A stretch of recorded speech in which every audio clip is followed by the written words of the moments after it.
Sukacita yang sesungguhnya. Lukas 10 ayat 17-20. Namun demikian, janganlah bersukacita karena roh-roh itu takluk kepadamu, tetapi bersukacitalah karena namamu ada terdaftar di sorga. Lukas 10 ayat 20. Sahabat Iktus yang dikasihi Tuhan, melayani Tuhan adalah hak istimewa. Kita dapat melihat bagaimana Tuhan mendemonstrasikan kuasa-Nya melalui pelayanan kita. Namun seringkali kita terperangkap pada kebanggaan yang salah karena memiliki kuasa sebagai karunia rohani dalam pelayanan. Padahal Tuhan menginginkan kita bangga karena memiliki sukacita yang sesungguhnya, yaitu telah menerima anugerah keselamatan dan bukan karena memiliki karunia rohani. Hanya Lukas yang mencatat penugasan 70 murid untuk memberitakan Injil di wilayah Galilea dan Yudea. Pasal 10 ayat 1-12. Yesus mengutus mereka pada suatu saat sebelum hari raya Pondok Daun yang mendahului kematiannya. Selanjutnya bagian ini menguraikan tentang sukacita para murid saat melaporkan hasil pelayanan mereka dan bagaimana Yesus mengajarkan pokok penting yang seharusnya menjadi alasan sukacita seorang murid Kristus. 1. Sukacita para murid ayat 17. Laporan yang mereka berikan kepada Yesus adalah mengenai keberhasilan pelayanan.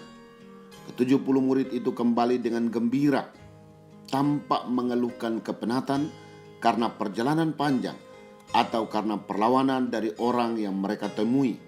Mereka bersukacita karena keberhasilan mereka, terutama dalam mengusir roh-roh jahat. Tuhan, juga setan-setan takluk kepada kami demi namamu. Perhatikanlah bahwa semua kemenangan kita atas iblis dicapai melalui kuasa yang diperoleh dari Yesus Kristus. Kita harus memasuki medan pertempuran melawan musuh-musuh rohani kita demi namanya.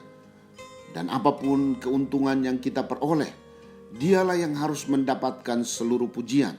Jika pekerjaan itu dilakukan demi namanya, maka kehormatan itu juga harus diberikan kepada namanya. 2. Tanggapan Yesus terhadap sukacita para murid, ayat 18-19. Yesus membenarkan perkataan mereka. Hati dan mataku juga menyertaimu.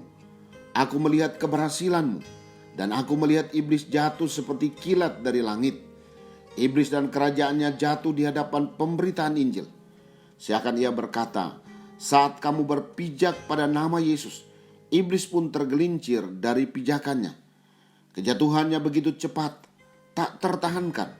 Lihatlah, kerajaan iblis goyah dan runtuh dengan tiba-tiba. Yesus memberi kuasa untuk menginjak ular dan kalajengking. Kamu akan meremukkan kepala mereka di dalam namaku. Bandingkan Kejadian 3 ayat 15. Ia pun memberi kuasa untuk bertahan. Tidak ada yang akan membahayakan kamu. Meskipun kamu disiksa atau dilemparkan ke dalam penjara di bawah tanah bersama binatang-binatang itu. Kamu juga tidak dicelakakan oleh makhluk-makhluk yang paling berbisa sekalipun. Mereka bisa saja mendesis, tetapi tidak mampu menyakiti. 3. Sukacita yang sesungguhnya, ayat 20. Selanjutnya Yesus memperingatkan bahwa mereka tidak boleh menjadikan keberhasilan dalam pelayanan sebagai sumber pokok sukacita mereka. Namun demikian, janganlah bersukacita karena roh-roh itu takluk kepadamu, tetapi bersukacitalah karena namamu ada terdaftar di surga. Sukacita haruslah karena menerima hidup kekal dan menjadi anak-anak Allah melalui iman. Kita diterima sebagai keluarga Allah dan berhak mendapatkan warisan rohani. Kuasa untuk menjadi anak-anak Allah haruslah lebih dihargai daripada melakukan mujizat. Sebab kita membaca tentang orang-orang yang mengusir setan-setan demi nama Yesus, tetapi tidak diakui pada hari penghakiman itu kelak. Bandingkan Matius 7 ayat 22 dan 23. Tetapi mereka yang namanya ada terdaftar di sorga tidak akan pernah binasa. Kepada mereka, Yesus Kristus telah memberikan hidup yang kekal. Anugerah yang menyelamatkan harus lebih membuat orang bersukacita daripada karunia-karunia roh. Sahabat Iktus, melayani Allah memang merupakan hak istimewa dan memiliki kuasa Allah untuk mengusir iblis dapat dianggap sebagai keajaiban bagi kita. Ini menunjukkan penggenapan janji mesianis, yakni kemenangan Kristus atas kuasa kegelapan. Juga menunjukkan kuasanya yang dapat bekerja di dalam diri kita. Namun alasan terbesar untuk bersuka cita seharusnya adalah karena kita memiliki hidup yang kekal.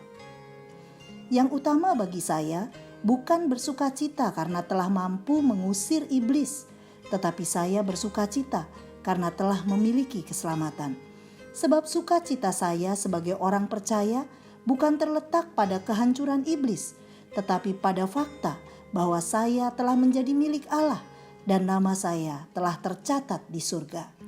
Saya pun memahami bahwa pelayanan bukan sekedar bagaimana kuasanya bekerja di dalam saya, tetapi bagaimana mereka yang saya layani dapat menerima Yesus dalam hatinya dan diselamatkan.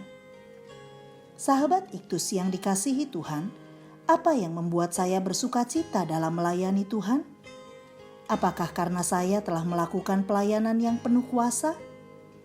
Apa yang seharusnya menjadi alasan utama saya bersuka cita? Mengapa?